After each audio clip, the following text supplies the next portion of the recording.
Unacademy. Let's crack it. नमस्कार, मी Vaibhavi Thackeray. India's largest online platform मध्ये आपण सगळ्यांचं स्वागत करते. मित्रहो, गेल्या काही दिवसांपासून आपण लोकसेवा आयोगाच्या परीक्षेतून उत्तीर्ण झालेल्या विविध अधिकाऱ्यांशी संवाद साधत आहोत. त्यांचा प्रवास जाणून घेत आहोत, जेणेकरून त्यांचा संघर्ष हा विद्यार्थ्यांपर्यंत पोहोचावा. नव्याने या क्षेत्राकडे येऊ पाहणाऱ्या विद्यार्थ्यांना एक मार्गदर्शन मिळावं, त्याचबरोबर या क्षेत्रातले खाचखळगे सुद्धा कळावेत. आणि आधीच ज्या विद्यार्थ्यांनी या क्षेत्रात पदार्पण केलेलं आहे, त्यांना आपले प्रयत्न हे काही योग्य दिशेने चाललेले आहेत की नाही हे तपासून पाहता यावं. तसंच परीक्षांचा अभ्यास करणाऱ्या विद्यार्थ्यांच्या मनात अनेक प्रकारचे प्रश्न असतात, की नेमकी अभ्यासाला सुरुवात कुठून करावी, अभ्यासाचं नियोजन कसं असावं, MCQ सॉल्व्ह करण्याचं लॉजिक कसं डेव्हलप करावं, प्रिव्हियस इयर क्वेश्चन पेपरचं अनालिसिस कसं करावं, या आणि अशा अनेक प्रश्नांची उत्तरं आपण या टॉपर स्टॉकच्या माध्यमातून देण्याचा प्रयत्न करत आहोत. आणि आजच्या आपल्या या टॉपर स्टॉक मध्ये आपल्यासोबत आहेत 2019च्या राज्यसेवा मुख्य परीक्षेतून ज्यांची तहसीलदार या पदासाठी निवड झालेली आहे. UPSCच्या 3 मुख्य परीक्षांचा सुद्धा त्यांना अनुभव आहे. आणि त्यांच्याबद्दल सांगायचं झालं तर ते कलाकार आहेत, जादूगार आहेत. एक असा आगळा-वेगळा प्रवास असलेले अधिकारी आज आपल्यासोबत आहेत. अविनाश शेंबटवाड सर, नमस्कार. नमस्कार मॅम. थँक्यू मला तुमचं या प्लॅटफॉर्मवर बोलवल्याबद्दल. येस, खूप खूप स्वागत आमच्या या प्लॅटफॉर्म मध्ये तुमचं. Thank you ma'am. थँक्यू. सर, तुमचा प्रवास अं, जाणून घ्यायची आम्हा सगळ्यांना उत्सुकता आहेच. त्याआधी तुमची थोडक्यात आम्हाला ओळख करून द्या. तुमचं बालपण कुठे गेलं, तुम्ही मूळचे कुठले, तुमची शैक्षणिक पार्श्वभूमी आणि तुमची कौटुंबिक पार्श्वभूमी. ओके. माझं मूळ गाव तसं नांदेड जिल्ह्यामधील खरटवाडी हे माझं मूळ गाव आहे. परंतु वडिलाची नोकरी फिरती असल्यामुळं मला वेगवेगळ्या ठिकाणी लहानपणापासून आम्हाला फिरावं लागलं. त्यामुळे मला नेहमी वेगवेगळ्या सराउंडिंग वेगवेगळी लोक भेटत गेली आणि मला वेगवेगळे अनुभव त्यातनं येत गेले. अं, एक काही आठवणींमधून मी प्रवास सांगेल माझा. हो, नक्कीच. अं, हा. अं, तर जसं मी म्हणलं की सतत बदली व्हायची वडिलांची आणि एका ठिकाणी फार वेळ आम्ही राहायचो नाही. तर सुरुवातीचं माझं शिक्षण जे होतं जालना जिल्ह्यामध्ये एक 4थी पर्यंत शिक्षण माझं झालं. तिथं सातोना म्हणून एक गाव होतं, तिथे माझं तिथल्या जिल्हा परिषद शाळेमध्ये माझं 4थी पर्यंत शिक्षण झालं. अभ्यासामध्ये मी असं जेमतेम होतो, परंतु मला अदर ऍक्टिव्हिटीज करायला फार आवडायचं. म्हणजे काही लिहिणं असेल, स्टेज असेल, ड्रामा असेल, ह्या गोष्टी मला आवडायच्या. आणि तेवढंच मला सिनेमा पण आवडायचा आणि तेवढीच मला पुस्तकं पण आवडायची. म्हणजे ह्या दोन टोकाच्या गोष्टी म्हणतात बरीच लोक, की जे सिनेमे बघतात किंवा ज्यांना पिक्चर बघण्याची आवड असते ते फार लायब्ररीमध्ये रमत नाहीत. परंतु मला दोन्ही गोष्टींवर फार प्रेम होतं. म्हणजे सिनेमा पण तेवढाच आवडायचा आणि मला लायब्ररी पुस्तकं मला तेवढीच आवडायची. तर असं 4थी पर्यंत मी तिथल्या शाळेमध्ये होतं गावातलं. परंतु 5वी नंतर घरच्यांनी असं ठरवलं की ह्याला आपण कुठल्या तरी चांगल्या शाळेमध्ये टाकू किंवा तालुक्याच्या शाळेमध्ये टाकू, कारण तिथं शाळा नव्हती पुढची. मग एक 5वीला असताना मी सेलू म्हणून परभणी जिल्ह्यामधलं एक गाव आहे, तिथं मला शाळेत टाकलं. आणि मला तिथं पहिल्यांदा मला एक मोठ्या पडद्यावर सिनेमा बघायची मला संधी मिळाली. म्हणजे मी जसं म्हणतोय ना की सिनेमानी आणि पुस्तकांनी मला फार इन्फ्लुएन्स केलं, त्यामुळं ही आठवण मी तुम्हाला सांगतोय. तर तिथे एक सिनेमाची स्क्रीनिंग होती, the legend of Bhagat Singh. मला मला आधीपासून लहानपणापासूनच ह्यांची चरित्र क्रांतिकारकांची फार आवड होती वाचण्याचं. मला फार कुतूहल होतं आणि मी फार अचंबित व्हायचो की ह्यांनी कसं केलं असेल त्या वयामध्ये किंवा त्या काळामध्ये, त्यांनी एवढ्या सगळ्या गोष्टी किंवा एवढी सगळी प्रेरणा, एवढी एनर्जी त्यांच्यात कुठून आली असेल, हे मला नेहमी कुतूहल असायचं. मग तो पहिल्यांदा मला एका मोठ्या पडद्यावर एवढ्या मोठ्या माणसाचं चरित्र मला बघायला मिळालं. आणि तो म्हणतात ना की एक असा एक इम्पॅक्ट असतो लहानपणीचा की जो तुमच्या आयुष्यभर तुम्ही विसरू शकत नाही, किंवा एक टर्निंग पॉईंट असतो जो की तुम्ही तुमचं आयुष्य बदलून टाकतो. तर असा एक टर्निंग पॉईंट होता. आता ऐकतानाही फार छोटी गोष्ट वाटेल तुम्हाला की कुणीतरी एक मुलगा थिएटरमध्ये गेला आणि त्यांनी एक मूवी बघितला. एकदम साधी गोष्ट आहे, परंतु ज्या पद्धतीने मला त्या सिनेमाने इम्पॅक्ट केला आणि ज्या पद्धतीने त्या कॅरेक्टरनी मला इम्पॅक्ट केलं, तर त्याचा प्रभाव आजपर्यंत माझ्या आयुष्यावर आहे. तर मग तिथून मला भगतसिंगांच्या विचारांनी फार झपाटून टाकलं. मग मी त्यांच्यावर मिळतील ती पुस्तकं वाचायचं, सरांशी त्यांच्याबद्दल बोलायचं. पण एक म्हणतात ना, लहान वयामध्ये आपली आकलन शक्ती तेवढी नसते. आणि मग मी भगतसिंगांना माझ्या परीने इंटरप्रेट करायला सुरुवात केलं बालवयातच आणि मी एकदम असा बंडखोर व्हायला लागलो. म्हणजे शाळेमध्ये भांडणं करणं, काही मुलांची टोळी बनवून मग शाळेमध्ये मारामाऱ्या असे प्रकार व्हायचे. मग घरच्यांना पण फार त्रास व्हायचा त्याचा, कारण दर दुसऱ्या दिवशी माझी कंप्लेंट घरी असायची, शिक्षकांना वेगळा त्रास. असं हे सगळं चालायचं आणि घरचे फार टेन्शनमध्ये असायचे, की ह्याचं काय होईल आयुष्यामध्ये. म्हणजे मला सांगितलेलं तर मी कुणाचं ऐकत नव्हतो आणि माझ्या पद्धतीने मी गोष्टींना इंटरप्रेट करत चाललो होतो. आणि मग असं सगळं चाललेलं असताना मला वाटतं एक 9वी गोष्ट असेल, परत एक स्क्रीनिंग होती शाळेमध्ये. लगे रो मुन्ना भाई हा राजकुमार हिरानी यांचा सिनेमा होता. त्याच्या स्क्रीनिंगला मी गेलो आणि आतापर्यंत माझ्यासाठी जो माणूस विलन होता, म्हणजे असं मूवीने इंटरप्रेट केलं गांधीजींना, की भगतसिंगांना फाशी जर कुणामुळे झाली असेल तर त्यात गांधींचा फार मोठा हात होता, असं एक चुकीचं चित्र बऱ्याच ठिकाणी आपल्या समोर उभं केलं जातं. माझ्या पण बालमनात तेच होतं, की माझा जो हिरो होता त्याला कुठेतरी फाशी झाली असेल गांधीजींमुळे. परंतु मी जेव्हा तो सिनेमा बघितला, गांधी मला आणखीन जवळचे वाटायला लागले. म्हणजे तेव्हापासून मी एकदम शांत झालो, माझा बंडखोरपणा कमी झाला आणि कुठेतरी मग मी गांधी आणि भगतसिंग यांच्या विचारांची सांगड घालत चालायला लागलो. मग मी बरीचशी पुस्तकं वाचली गांधींवरची. माझे सत्याचे प्रयोग असेल, पु ल देशपांडेंचं गांधी असेल. मग हे सगळं वाचल्यानंतर मला म्हणतात ना, की 2 माणसांनी माझी बोटं धरून चालत होतो मी. 2 माणसं माझ्यासोबत होती प्रवासामध्ये. एक होते भगतसिंग आणि एक होते गांधी. म्हणजे असं होतं, की विचारांनी भगतसिंग असावं आणि कृतीने गांधी असावं. असा तो प्रवास होता आणि कुठलाही प्रॉब्लेम असेल, कुठलंही मला डिसिजन घ्यायचं असेल, डिलेमा असेल, तर या 2 माणसांबरोबर मी चर्चा करायचो. इतकी ती जिवंत होती माझ्यासाठी. आणि घरच्यांना पण फार विचित्र वाटायचं माझं वागणं, पण त्यांच्यासाठी विक्षिप्त वाटायचं मी बऱ्याच जणांना. पण ही लोक फार जवळची होती माझ्या. आणि एक मला आठवतं, की आईने ऑब्झर्व्ह केलं, की माझ्या तक्रारी शाळेतून येणं कमी झालं किंवा आधी जसं मला 2-3 वेळेस शाळेतून काढून टाकण्यात आलं होतं. परत वडिलांनी विनंत्या करून परत घ्यायला लावलं होतं. जी घरी भांडणं यायची ती कमी झाली हळू-हळू. मग आईनं जरा बघितलं, की कशामुळे झालं, तर मी फार गांधींना वाचायला लागलो होतो. गांधींसारखं त्यांच्या विचारांप्रमाणे वागायला लागलो होतो. तर गांधींचा एक फोटो आईने आणला आणि तो देवघरात ठेवला. म्हणजे आईला असं होतं, की कुणी माझ्या मुलाला रस्त्यावर आणलं असेल तर ते गांधींनी. तिला असं काही फार गांधींचे विचार माहीत नव्हते किंवा तिला फार काही माहित नव्हतं गांधींबद्दल. काही जास्त शिकलेली नव्हती ती. परंतु तिच्यासाठी तो देव माणूस झाला होता. कारण तिच्या मुलाला कोणीतरी रस्त्यावर आणलं असेल, चांगल्या वाटेवर आणलं असेल तर गांधीजींमुळे. मग हे असं चालत असताना 10वी वगैरे पास झालो मी. असंच ॲव्हरेज मार्क होते मला, फार काही असे टॉपर वगैरे नव्हतो मी तेव्हा पण. आणि मग एक 12वीला मी जिल्ह्याच्या ठिकाणी गेलो. परंतु मग 12वीला मी फेल झालो. काही कारणांमुळे 12वी फेल झालो. पण फेल झाल्यानंतर मला तो इन्सिडेंट आठवतो, की मग मला भीती वाटायला लागली. आता घरी गेल्यानंतर मार पडणार. मग मी घरातनं पळून गेलो. म्हणजे मी बरेच दिवस गायब होतो घरातनं आणि आता परत जायचंच नाही असा एक विचार करून मी घरातनं पळून गेलो. तेव्हा असं होतं, की मला मी कुठेतरी मला वाटतं एक मनमाड स्टेशनला वगैरे बरेच दिवस होतो. तिथे एका बुक स्टॉलवर मी काम करायचो. त्याला म्हणत होते, की फक्त मला 2 वेळचं जेवण जरी मिळालं तुझ्याकडे तरी इनफ आहे. परंतु मला इथे राहू दे. तुझं काय काम असेल ते मी करेल. मला पुस्तकं वाचायला दे. तर असं मला वाटतंय 15 दिवस, महिनाभर मी राहिलो. आणि तिथं पण म्हणजे योगायोग बघा, तिथं पण मला गांधीजी आणि भगतसिंग परत भेटले. आणि मग सत्याचे प्रयोग मी तिथं परत वाचलं. त्यात एक गोष्ट कळाली मला, की तुम्ही रिस्पॉन्सिबिलिटी घ्या तुमच्या चुकांची.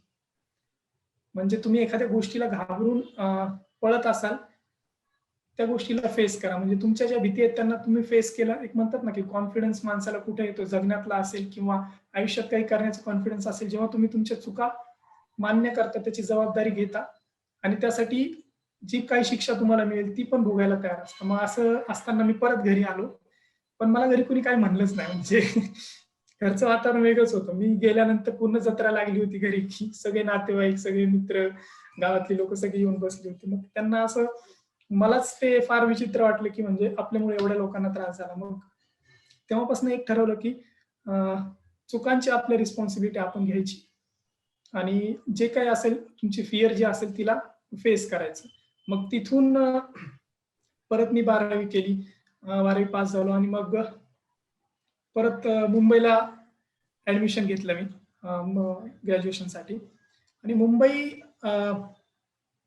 म्हणजे मला एक माझं स्वप्नाचं शहर वाटायचं, कारण मला स्टेज फार आवडायचं आणि असं एक मुंबईची इमेज होती, की जे पण कलाकार असतील, जी पण रायटर्स असतील, ऍक्टर्स असतील, फिल्म मेकर्स असतील, ती मुंबईत नाही यायची अशी आपल्या समोर एक इमेज होती. मग मी मुंबईला गेलो आणि तिथे मी कॉलेज सोडून बाकी सगळ्या गोष्टी केल्या. म्हणजे मी कॉलेजला फार कमी असायचो.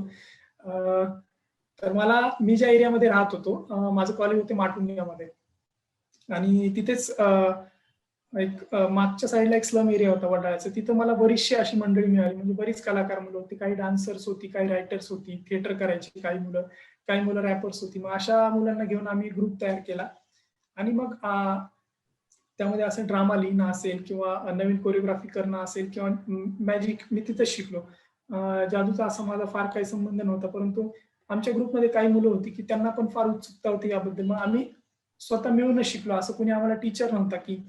आणि एक तर असतं की कुठला जादूगार दुसऱ्यांना त्याचे सिक्रेट सांगत नसतो. म्हणजे मॅजिकचा एक रूल असतो, त्याला मॅजिशियन्स ओथ म्हणतात, की कुठलाच जादूगार तुम्हाला त्याचे सिक्रेट सांगणार नाही.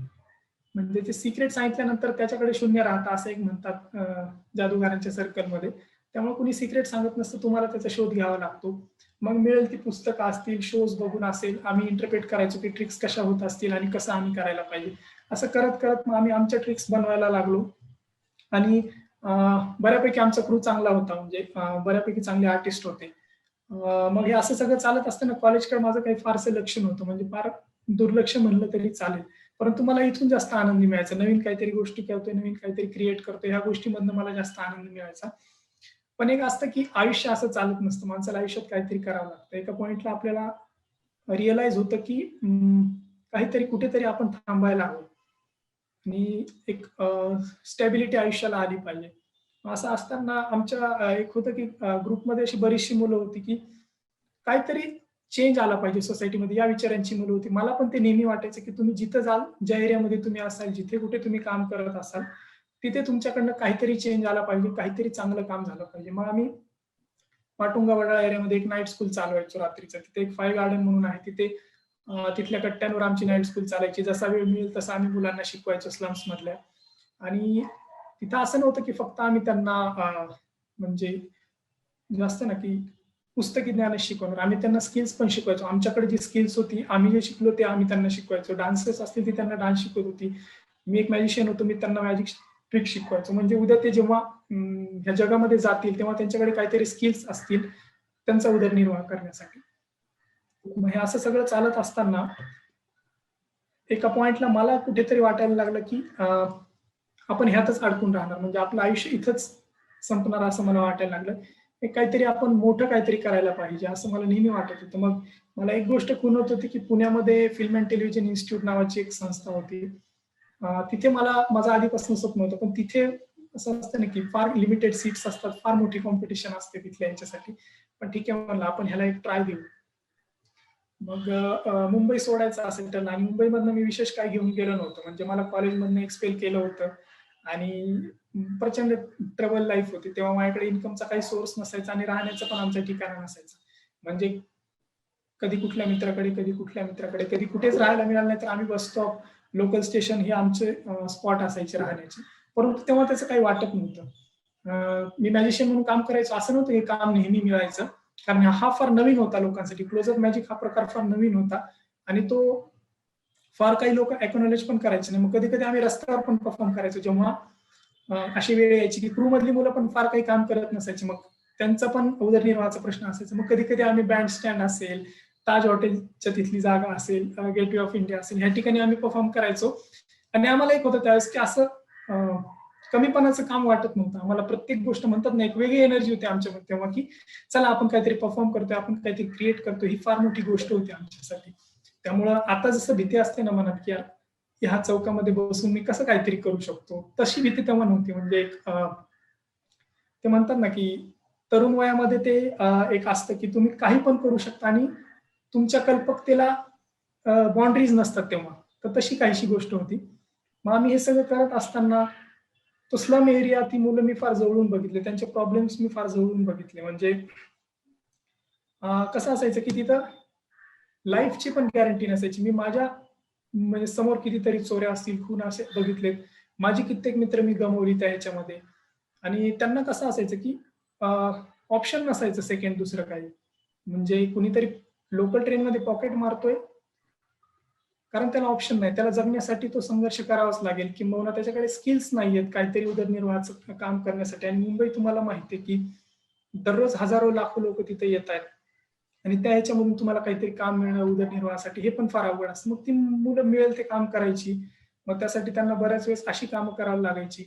बरीचशी मित्र ह्यामुळे जेलमध्ये गेली. मग ते एक मनात होतं, की राव इथं थांबून मी काय बदल घडवू शकत नाही, मला इथनं बाहेर पडावं लागेल. मग मी पुणे गाठलं. म्हणजे मी त्यावेळेस कुणालाच सांगितलं नव्हतं आणि मी अचानक पुण्याला निघून आलो आणि FTI साठी मी बघत होतो की कसं मला जमेल तिथं जायला. परंतु मला वाटतं 2016चा तो पिरियड असेल आणि तेव्हा FTI मध्ये फार मोठं आंदोलन चालू होतं तिथल्या डायरेक्टरला हटवण्यासाठी. आणि मग मी पण तिथे जाऊन बसायचो. परंतु मला एक रिअलाइज झालं, बरीच मुलं भेटली की ती म्हणते की 7 वर्ष 8 वर्ष झाली, 10 वर्ष झाली इथेच आहेत आम्ही, अजून आमचे फायनल इयरचे प्रोजेक्ट पण नाही झालेत, आमचा मूवी इनकम्प्लीट आहेत. मग मला हे सगळं कुठेतरी वाटायला लागलं की आणखीन आयुष्याच्या 5-10 वर्ष मी इथंच घालणार का. मग माझी काही मित्र होती जी MPSC UPSC ची तयारी करायची. मग त्यांना मी बोललो की काय करायला पाहिजे. बरीचशी अशी मुलं म्हणली की तू आधी बघ, ट्राय करून बघ, 1-2 वर्ष देऊन बघ यासाठी. आणि मग मी पण ठरवलं की आपण ही गोष्ट ट्राय करून बघू. मी सुरुवातीला UPSCचा अभ्यास करत होतो.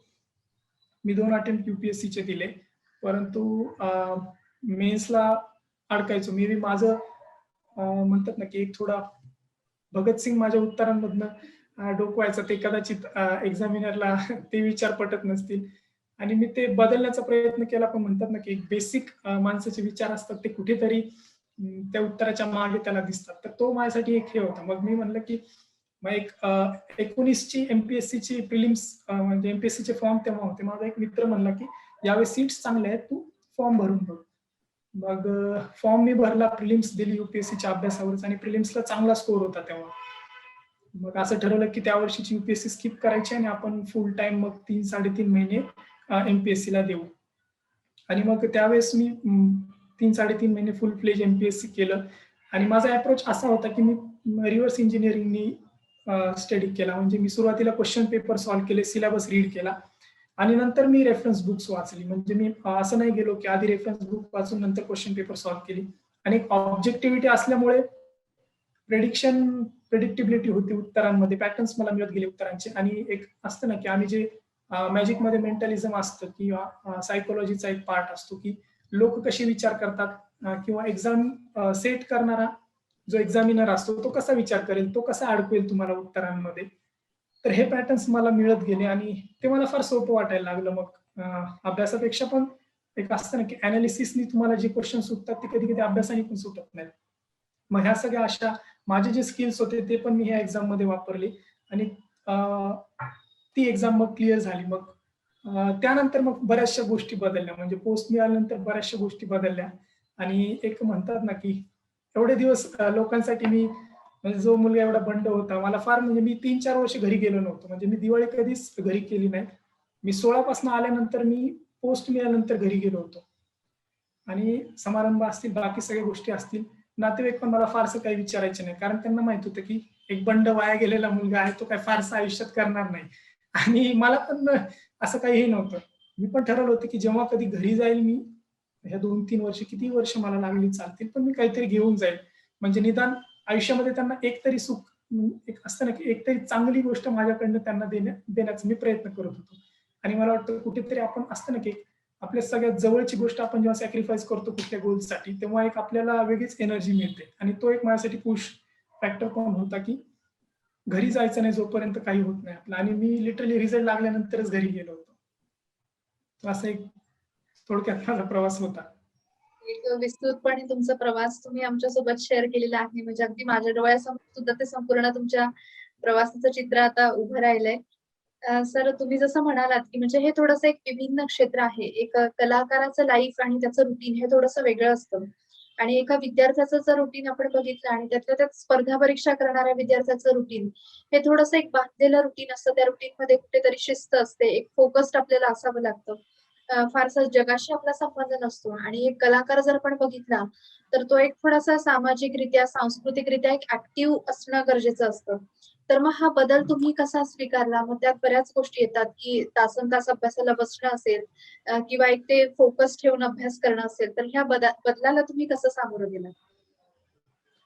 म्हणजे असं जसं तुम्ही म्हणलात की एक तयारी करताना आपलं रुटीन खरंच तसा टाईट असतो, म्हणजे फार काही त्यात वेळ नसतो.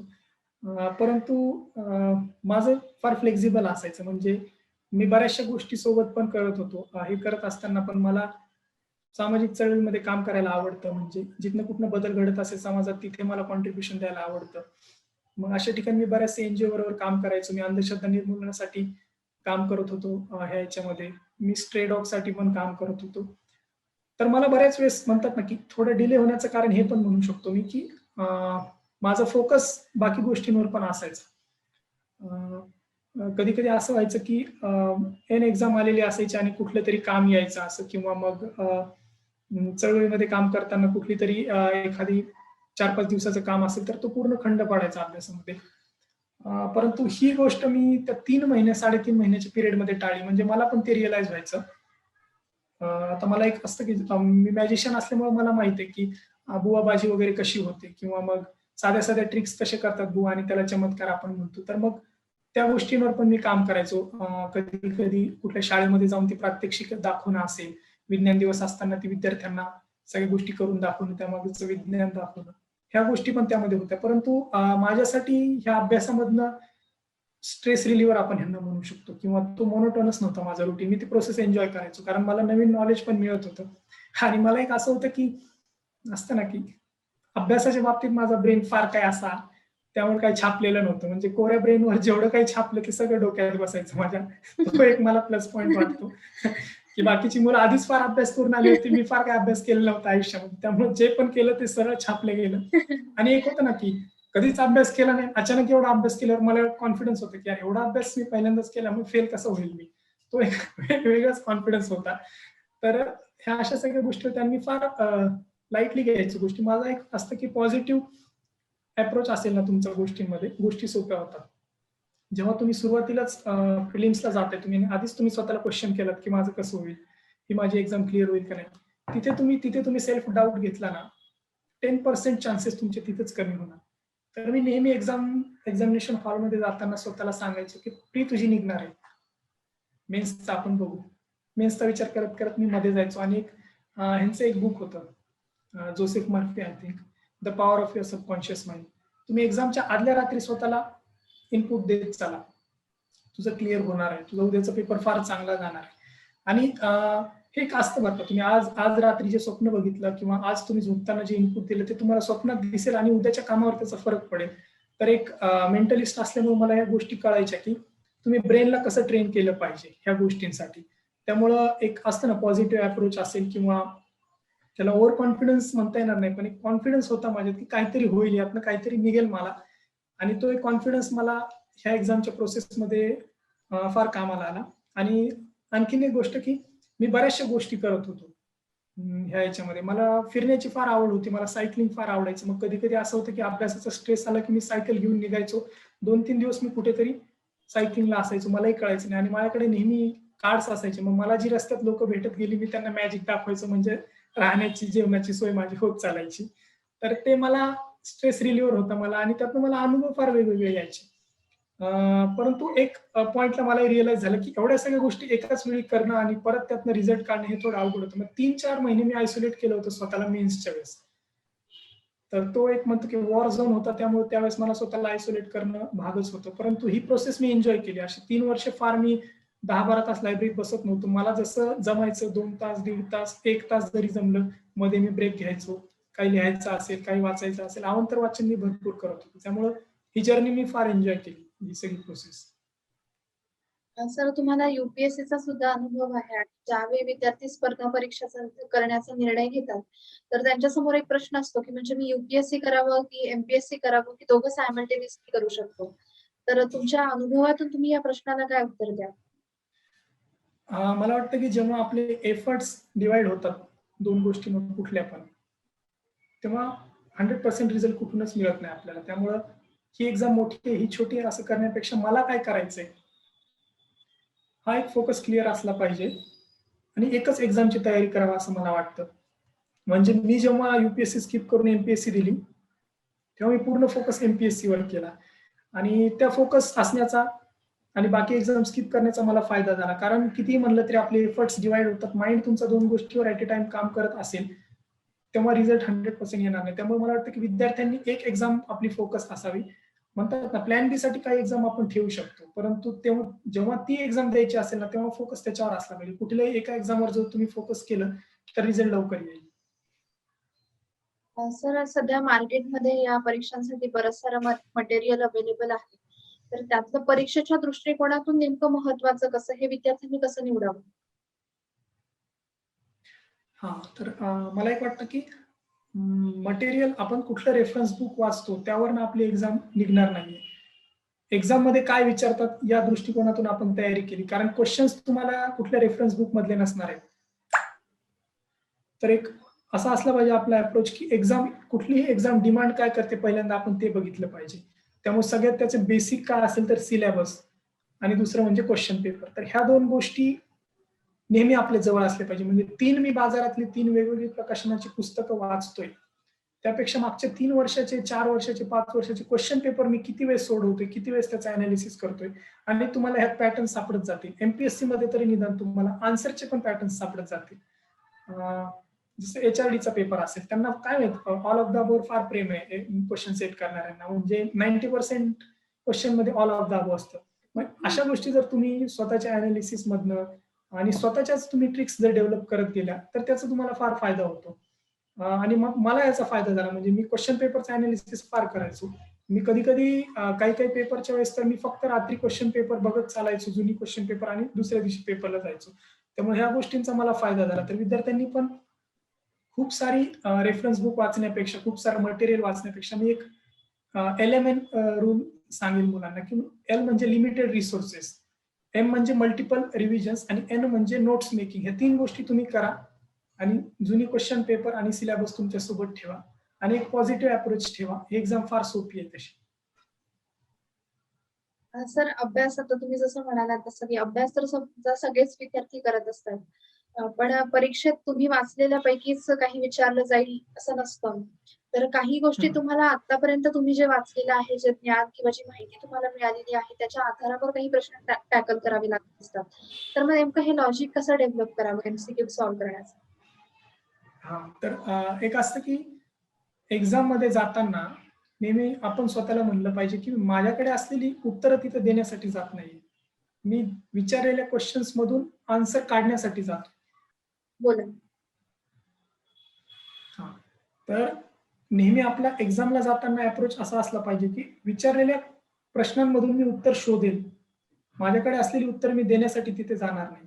म्हणजे कधी-कधी कसं होतं, की आपण एखादा न वाचलेला क्वेश्चन आला किंवा आपण वाचलेल्यापैकी एखादं वेगळं स्टेटमेंट आलं, तर आपण घाबरून जातो, की आता हे मी तर वाचलं नाही, मग म्हणजे मला हे येणार नाही. म्हणजे आपलं तिथेच आपली थोडी निगेटिव्हिटी तयार होते. पण माझं नेहमी असं असायचं, की क्वेशन्स मधनं आन्सर कसे काढायचे. मी रँडम क्वेश्चन पेपर घेत होतो, जेव्हा मी फार काही वाचलेलं नसताना पण आणि मी शोधायचो, की ह्यातनं मला क्लू कुठे मिळतात, उत्तरं काढण्याची क्लू कुठे मिळत जातात. आणि साधी-साधी क्लूज असतात. म्हणजे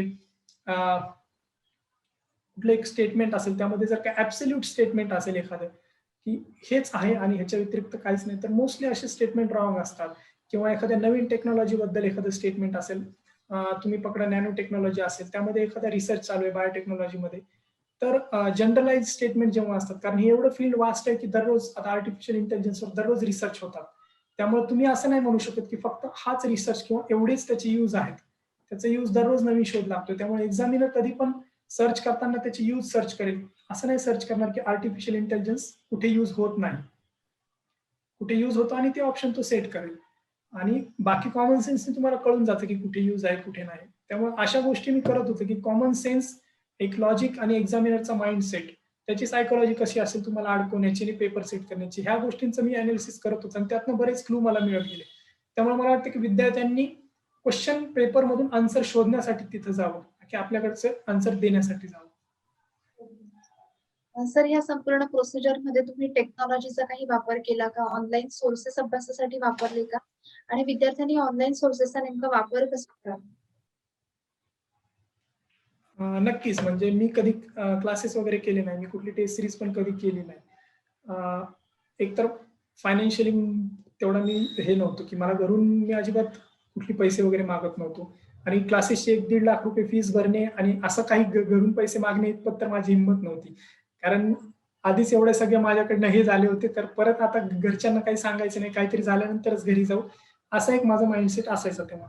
त्यामुळे माझ्यासाठी एक होती माझी मित्र, जी तयारीमध्ये होती आणि मला एक विद्यार्थ्यांना सांगायचं की बऱ्याच वेळेस असं असतं ना, एक लायब्ररीमध्ये एक माहोल असतो, की तो 4-5 वर्ष झाले तयारी करतोय आणि त्याची निघाली नाही अजून एक्झाम. मग त्याला का मी विचारू? मला वाटतं की हीच मुलं असतात, त्यांच्याकडेच खरं नॉलेज असतं. त्यांच्या चुकांमधनं तुम्ही शिकलं पाहिजे, त्यांच्याशी तुम्ही बोललं पाहिजे, त्यांच्याकडनं गोष्टी समजून घेतल्या पाहिजेत. आणि मी असं होतो की मी मूर्ख बनून राहायचो लायब्ररीमध्ये. सगळ्यात मूर्ख मुलगा कोणी असेल लायब्ररीमध्ये मी होतो. मी छोटे-छोटे डाउट पण सगळ्यांना विचारायचो. सगळ्यांना वाटायचं की ह्याला काही येत नाही, हा मूर्खच आहे. परंतु माझ्यासाठी असं होतं की कुठून पण मला नॉलेज मिळालं मला चालेल. मला तुम्ही मूर्ख म्हणलं तरी चालेल. परंतु मी जी कोणी माझी मित्र असतील, तयारी करणारी मुलं असतील, मी सगळ्यांना काही ना काही त्यांचे इनपुट्स घेत चालायचो आणि माझी एक स्ट्रॅटेजी तयार केली त्यानुसार मी. तर मला वाटतं ऑनलाईन रिसोर्सेसचा मला फार फायदा झाला. इव्हन अनअकॅडमीचा प्लॅटफॉर्म असेल, तिथली पण बरीचशी लेक्चर मी बघितली. मृणाल पटेल सरांचे लेक्चर असते किंवा कुठला कन्सेप्ट मला जर कळत नसेल, त्या कन्सेप्च्युअल क्लॅरिटीसाठी मी नेटवर रिसर्च करणं असेल, विकिपीडिया असेल, अशा बऱ्याचशा गोष्टी असतात. परंतु मला एक वाटतं की जेन्युइन सोर्स कुठला आहे हे मुलांना कळायला पाहिजे. म्हणजे तुम्ही एक तास सर्च केला कुठला तरी टॉपिक असेल, फंडामेंटल राईट्स तुम्ही सर्च केला किंवा इंडियन जिओग्राफीच्या रिलेटेड कुठला पॉईंट सर्च केला, तुम्हाला हजारो व्हिडिओ मिळतील. मग त्यामधला जेन्युइन कंटेंट शोधणं हे पण तेवढंच महत्वाचं आहे. त्यामुळे विद्यार्थ्यांनी ह्याचा तर वापर केलाच पाहिजे. टेक्नॉलॉजीचा असेल आणि बाकी ऑनलाईन प्लॅटफॉर्म असतील, YouTube असेल, अनअकॅडमी असेल. परंतु फक्त त्यामध्ये जेन्युइन गोष्टी कुठल्या आहेत हे आपण थोडं बघितलं पाहिजे आणि त्याच गोष्टी आपण तयार केल्या पाहिजेत. कारण तिथं पण असंच आहे, जसं आपण म्हणलो ना, की बरीचशी पब्लिकेशन्स मार्केटमध्ये आहेत, बरेचसे बुक्स आहेत. तसंच ऑनलाईन रिसोर्स पण भरपूर आहेत. परंतु त्यातले लिमिटेड रिसोर्सेस आणि क्वालिटी रिसोर्सेस तुम्ही वापरली तर ते चांगलं राहील. ओके. म्हणजे ऑनलाईन सोर्सेस आपण नक्कीच वापरायला हवेत, पण ते कसे वापरायला हवेत हे पण आपल्याला समजायला हवं. सर, तुमचा मुलाखतीचा अनुभव आम्हाला ऐकायला आवडेल. ओके. हां. तर इंटरव्ह्यूची तयारी माझ्यासाठी फार हा इंटरेस्टिंग टप्पा होता. कारण मी जेव्हा माझा पोर्टफोलिओ बघायची लोकं ती फार शॉकमध्ये असायची. म्हणजे बऱ्याच वेळेस नापास झालेला मुलगा आणि आज माझ्यासमोर इंटरव्ह्यूला बसला. मग ते मॉक इंटरव्ह्यू देताना पण ती गोष्ट बाजूलाच राहायची सिरियसनेस आणि ती माझ्यासोबत गप्पा मारत बसायची पॅनलवाली किंवा मग आम्हाला जादू करून दाखव एखाद्या अशा गोष्टी तिथं व्हायच्या. आणि प्रत्येक पॅनलला मी काही ना काहीतरी जादू करून दाखवलेली आहे. परंतु माझं एक होतं की मी फार स्ट्रेट फॉरवर्ड होतो गोष्टींमध्ये आणि तेवढं स्ट्रेट फॉरवर्ड असणं कदाचित मला वॉर्निंग पण दिल्या होत्या बऱ्याच पॅनलनी की एवढं स्ट्रेट फॉरवर्ड असणं त्यांना चालत नाही. तुला थोडं फ्लेक्झिबल किंवा त्यांना तुला मोल्ड व्हावं लागेल थोडं असं एक त्यांचा अप्रोच होता. आणि मॉक्समध्ये मला भरपूर चांगले मार्क्स मिळायचे कारण त्यांना माझा कॉन्फिडन्स वगैरे आवडायचा आणि मॉक्समध्ये आय थिंक 70 पर्यंत मार्क्स स्कोर केले. परंतु फायनल इंटरव्ह्यू माझा फार काही वेळ चालला नाही. मे बी त्यांनी माझ्या पोर्टफोलिओवरनं मला जज केला असेल. आय डोंट नो काय तो प्रॉब्लेम होता. त्यांनी 5 ते 10 मिनिटं घेतलं आणि फार अशी काही पॅनल पण इंटरेस्टेड नव्हतं त्या दिवशी. तर मी फर्स्ट कॅन्डिडेट होतो तिथे जाणारा आणि त्यांनी बघितलं की एक माझा एक बायोडेटा ऐकून त्यांनी असं थोडं त्यांच्या कपाळावर पण हे झालं की काय म्हणजे आलाच तरी कशाला इथे आणि 2-3 क्वेश्चन नंतर इंटरव्ह्यू संपला. मला पण फार अपेक्षा नव्हत्या. मला कळालं होतं की कुठेतरी जज केलं गेलं आपलं म्हणजे मला बोलण्याची पण जास्त संधी मिळाली नाही. त्यामुळे मला असं वाटतं की तो एक फार आपण म्हणतो ना की लक फॅक्टर आहे. तुम्हाला किती त्या दिवशी पॅनलचा मूड कसा असेल किंवा मग नशिबाचा भाग म्हणू शकतो. हा. तर तो एक मला वाटतं की मेन्समध्ये तुम्ही मॅक्झिमम मार्क्स स्कोअर करा आणि इंटरव्ह्यू हा थोडा अनिश्चिततेचा टप्पा आहे. म्हणजे माझा तरी अनुभव असा होता तिथे. त्यामुळं मला असं फार काही विशेष वाटलं नाही इंटरव्ह्यूमध्ये पण. तो एक नॉर्मलचा हे होता आणि मी अजिबात सॅटिस्फाईड नव्हतो जो पण माझा इंटरव्ह्यू झाला त्यावर. सर, मुलाखतीच्या शेवटाकडे येताना आम्हाला जाणून घ्यायला आवडेल की तुमची पुढची वाटचाल नेमकी असणार आहे. म्हणजे एक तहसीलदारच्या पुढचं काही पद अपग्रेड करण्याची तुमची इच्छा आहे, पुन्हा UPSC कडे वळणार आहात, की आता तहसीलदार पदावरच फोकस करून तुमची कलेची आवड तुम्ही जोपासणार आहात? हा ऍक्च्युली प्लॅन बी होता माझा MPSC करणं हा माझा तुम्ही म्हणू शकता आजकाल फार बोलणं चाललंय प्लॅन बी बद्दल. परंतु माझा नेहमी एक फोकस मला युनिफॉर्म सर्व्हिस फार आवडायची. माझं तसं ड्रीम पोस्ट होती IPS. त्यामुळे आता परत UPSC ची मी तयारी करतोय. आता जॉईनिंग डिले झाल्यामुळे बराचसा वेळ मिळतोय. त्याची मी तयारी करतोय. सध्या मी एक आपण म्हणतो ना, की प्रत्येक गोष्टीला आपण नाव ठेवण्यापेक्षा त्यातनं काहीतरी आपलं काय कॉन्ट्रिब्युशन जातंय का तिथं चेंजमध्ये. मला एक भगतसिंगांकडनं एक गोष्ट शिकायला मिळाली, की चेंज आला पाहिजे. प्रत्येक ठिकाणी जिथे तुम्ही असाल, तिथे एक पॉझिटिव्ह चेंज तुमच्याकडनं आला पाहिजे. ते किती छोटं कॉन्ट्रिब्युशन असलं तरी चालेल. तर सध्या एक साथी नावाचा आम्ही आमच्या बॅचचे 25 ऑफिसर्स मिळून आम्ही प्रोग्राम चालवतो, जिथे आम्ही 100 गरीब मुलांना जे की खेड्यामध्ये राहतात, पुण्यामध्ये येऊ शकत नाहीत, कोचिंग अफोर्ड करू शकत नाहीत, अशा मुलांना आम्ही फ्री कोचिंग, मेंटरशिप आणि गायडन्स देतोय. तर हा एक आमचा छोटासा कॉन्ट्रिब्युशन होता. आणि म्हणाल तर तयारी चालूच आहे माझी, पण म्हणाल तसं वेळ मिळत नाही. बाकीची बरीचशी कामं माझी चालू असतात, त्यामुळे तेवढा वेळ मिळत नाहीये. आणि जर का ह्याच पोस्टवर मला राहावं लागलं तर माझं एक हे असेल की आपण जिथे तिथं चांगलं काहीतरी काम करता आलं पाहिजे. म्हणजे फक्त तिथे मी पोस्ट घेऊन तिथे बसून राहतोय असं माझ्याकडनं कधी होणार नाही. उद्या जर माझ्याकडनं चांगली कामं झाली नाही किंवा मी त्या सिस्टीमचा भाग बनून गेलो, माझ्याकडनं काही चेंज आला नाही, तर मी ती पोस्ट सोडून दिली.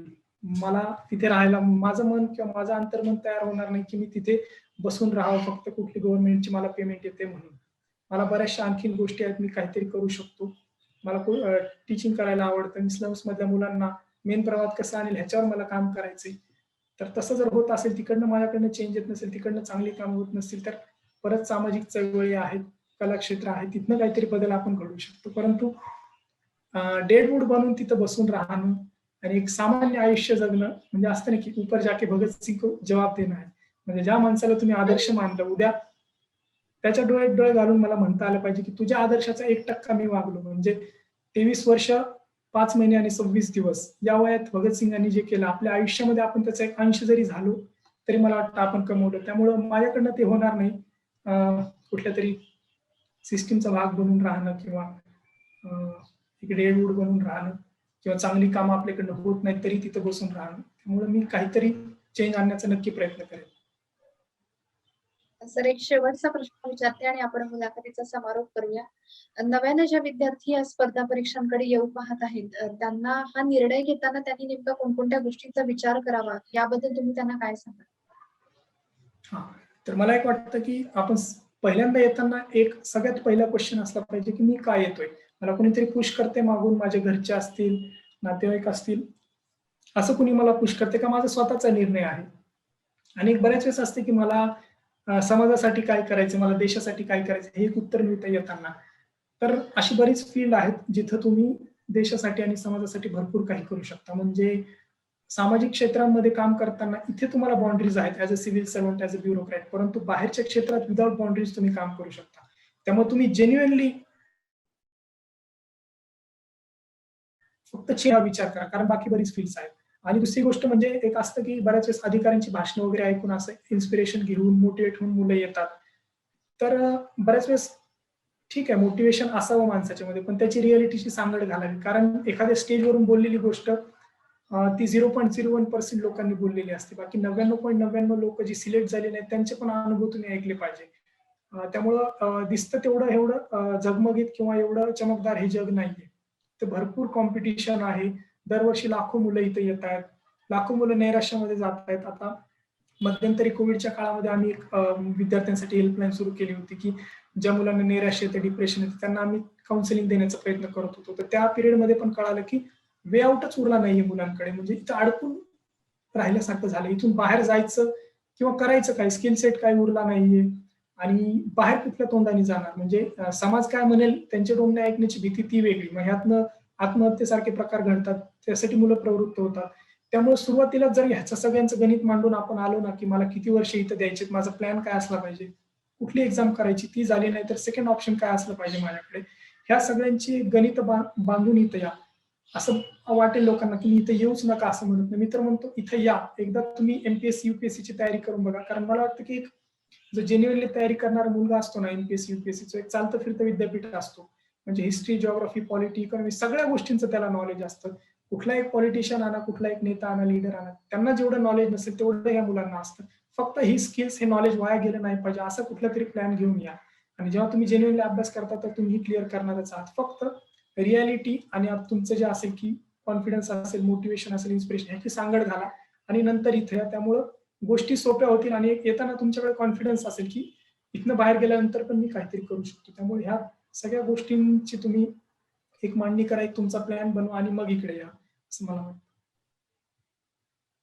विद्यार्थी मित्र आपण बघितलं म्हणजे एक कलेशी केलेली मैत्री आपल्याला जगायला शिकवत असते. जगाकडे बघण्याचा एक व्यापक दृष्टिकोन आपल्याला कलेतून मिळत असतो आणि सरांचा सुद्धा तो दृष्टिकोन आपल्याला बघायला मिळालेला आहे आणि त्यांच्या या कलेचा त्यांना त्यांच्या अभ्यासात सुद्धा फायदा झालेला आहे. त्याचबरोबर एम-पी-एस-सी रिलेटेड सुद्धा त्यांनी आपल्याला काही गोष्टींवर मार्गदर्शन केलं. त्यांचा कलाकार, जादूगार ते तहसीलदार पर्यंतचा प्रवास त्यांनी आपल्यासोबत उलगडलेला आहे. तसंच एक ह्या क्षेत्राकडे येताना तुम्ही कोणत्या गोष्टींचा विचार करायला हवा, कोणत्या गोष्टींच्या आधारावर तुम्ही हा निर्णय घ्यायला हवा, याबद्दल पण त्यांनी आपल्याला गाईडन्स केलेला आहे आणि त्याचा संपूर्ण तुमच्या या प्रिपरेशनमध्ये तसाच हा निर्णय घेताना तुम्हाला फायदा होईल, अशी आपण आशा करूया. सर तुम्ही आमच्या या प्लॅटफॉर्ममध्ये सहभागी झालात. तुमचा अमूल्य वेळ तुम्ही आम्हाला दिलात त्याबद्दल तुमचे खूप खूप आभार आणि तुमच्या पुढील वाटचालीस अनअकॅडमीकडून खूप शुभेच्छा. Thank you ma'am. आणि एक असतं की मला प्रत्येक इंटरव्ह्यूला गेल्यानंतर मी कुठली तरी ट्रिक करत असतो, कुठल्या तरी मॅजिक परफॉर्म करत असतो.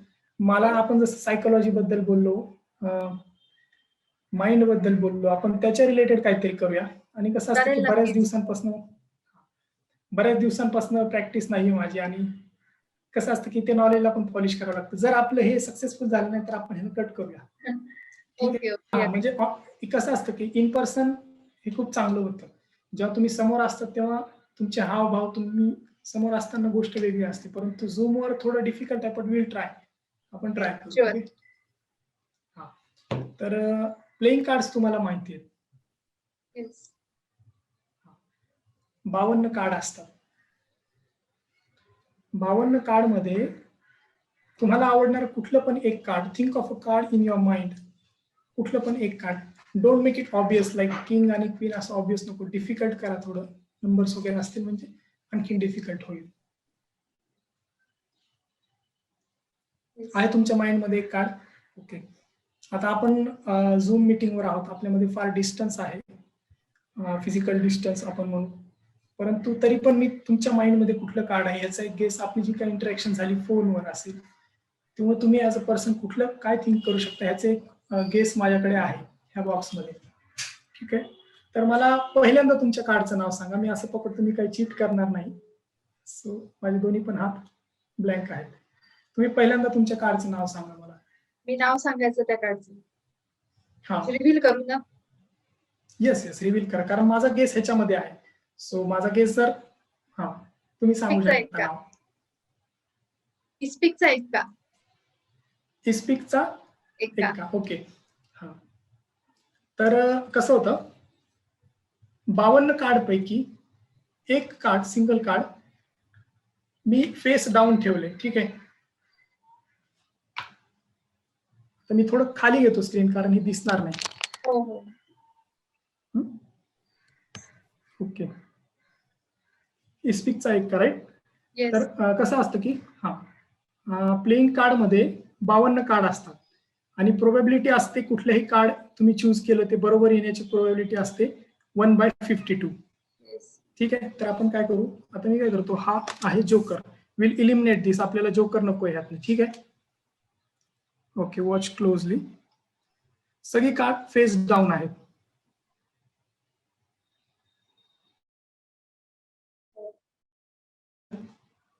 पण एक कार्ड दिसते तुम्हाला यातनं? हो. दिसते मॅम? येस येस दिसतंय. Okay okay okay.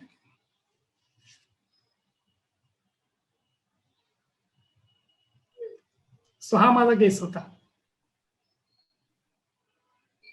आणि ही सगळी कार्ड बाकीची फेस अप आहेत आणि एकच कार्ड आपलं होतं face down. Yes yes. So हे असं वर्क करतं मॅजिक. बऱ्याच लोकांना कळत नाही मी नेमकं काय करतो, तर हे असं वर्क करतं. नाही, आम्हाला तसं कळालं नाहीच आहे की नेमकं कसं होतं. जे पण आपलं इंटरॅक्शन झालं, जे काही होती तुमची काय पर्सनॅलिटी असेल, तुम्ही कुठला विचार करू शकता, कुठलं कार्ड तुम्हाला जवळचं वाटेल, त्यावरनं एक गेस असतो आणि तो हा गेस माझा होता आणि तो बरोबर आला. ओके. Thank you so much. तुम्ही या प्लॅटफॉर्म मध्ये थँक्यू सहभागी मॅम. झालात आणि एक शेवटचा आम्हाला तुमचा जादूचा प्रयोग सुद्धा तुम्ही दाखवलात. Thank you once again. Thank you ma'am, मला इथं बोलवल्याबद्दल. Thank you so much. नमस्कार विद्यार्थी मित्रांनो, आत्ताचा इंटरव्ह्यू जो मुलाखत घेण्यात आली आहे तो व्हिडिओ तुम्हाला आवडला असेल. सर्व काही तुमच्यापर्यंत आम्ही सोपवण्याचा प्रयत्न करत आहोत. याच व्हिडिओच्या खाली एक अनअकॅडमीची लिंक दिलेली असणार, जिथून तुम्ही ॲप डाउनलोड करू शकता. त्या ॲप मध्ये तुम्हाला सर्व काही फ्री ऑफ कॉस्ट खूप काही कंटेंट भेटणार आहे. त्याच्यामध्ये तुम्ही PDF डाउनलोड करू शकतात, स्पेशल फ्री लेक्चर्स बघू शकतात. फक्त ते बघण्यासाठी तुम्हाला एक कोड वापरावा लागेल. तो कोड आहे कॅपिटल लेटर्समध्ये विदाउट स्पेस MPSC लाईव्ह. परत एकदा सांगतो, MPSC लाईव्ह. तर असेच वेगवेगळे सर्व काही व्हिडिओ इंटरव्ह्यू तुमच्यापर्यंत आम्ही पोहोचवण्याचा प्रयत्न करू. भारतातील सर्वात दिग्गज अशी ऑनलाईन प्लॅटफॉर्म एज्युकेशनल फील्डमध्ये आपल्या MPSC कॅटेगरीमध्ये तुमच्यापर्यंत आम्ही पोहोचवण्याचा प्रयत्न करत आहोत. तर भेटूया पुन्हा एकदा अशाच व्हिडिओ करता. तोपर्यंत जय हिंद, जय महाराष्ट्र.